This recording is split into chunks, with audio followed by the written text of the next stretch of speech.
অনেক সুনামধন্য নাম করা একজন মিস্ত্রি ছিল। একটা কোম্পানিতে চাকরি করতো সে। যখন সে বুড়ো হয়ে গেল তখন সে তার কোম্পানির মালিককে বলল, স্যার, আমি গত 30 বছর যাবৎ আপনার এই কোম্পানিতে চাকরি করছি। এখন আমি বৃদ্ধ হয়ে গেছি, আমার গায়ে আর আগের মতো শক্তি নাই। এখন আমি চাই অবসর নিতে আর বাকি সময় আমার পরিবারের সাথে কাটাইতে। তখন সেই কোম্পানির মালিক বলল, ঠিক আছে, কোনো সমস্যা নাই, তবে আপনি আমাকে সর্বশেষ একটা কাজ করে দিন। একটা ঘর তৈরি করতে হবে, এই কাজটা করার পরেই আপনার ছুটি। তখন সেই মিস্ত্রি মালিকের মন রক্ষা করার জন্য তার অনিচ্ছা থাকা সত্ত্বেও সেই ঘর তৈরির কাজ শুরু করে দিল। কিন্তু সে মনোযোগ দিয়ে কাজটা না করার কারণে তার সর্বশেষ তৈরি করা ঘরটা মোটেও সুন্দর হলো না।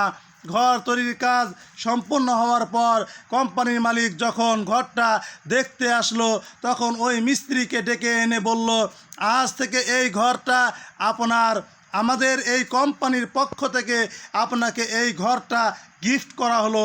তখন ওই মিস্ত্রি মাথায় হাত দিয়ে বসে পড়ল আর বলতে লাগলো, হায় হায় আফসোস, জীবনে কত মানুষের কত ঘর সুন্দর করে সুসজ্জিত করে তুললাম, আর আজ এখন আমার ঘর তৈরি করার পালা আসলো, সেই সময় ঘরটা সুন্দর করে তৈরি করতে পারলাম না।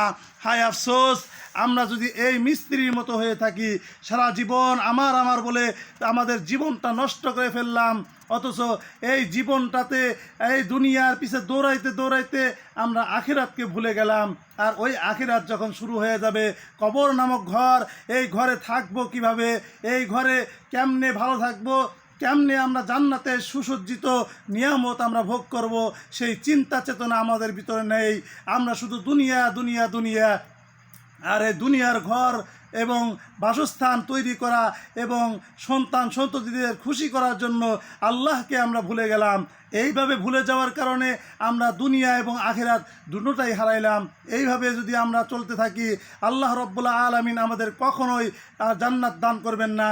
তাই আসুন আল্লাহ রব্বুল আলামিনের পথে আসি এবং নিজের সংসার এবং নিজেদের ঘর বাসস্থান সমস্ত জিনিস ঠিক রেখেও আল্লাহ রব্বুল আলামিনের ইবাদত করা যায় সেটা আমরা প্রমাণ করি, এবং আল্লাহ রব্বুল আলামিন আমাদের জন্য যেন এই সুন্দর একটা সুশৃঙ্খলভাবে আমরা তার যেন ইবাদত করতে পারি, 5 ওয়াক্ত নামাজ যেন সঠিকভাবে আদায় করতে পারি, এবং হজ জাকাত যাদের উপর ফরজ হয়েছে তারা যেন হজ জাকাত সহ দিতে পারি।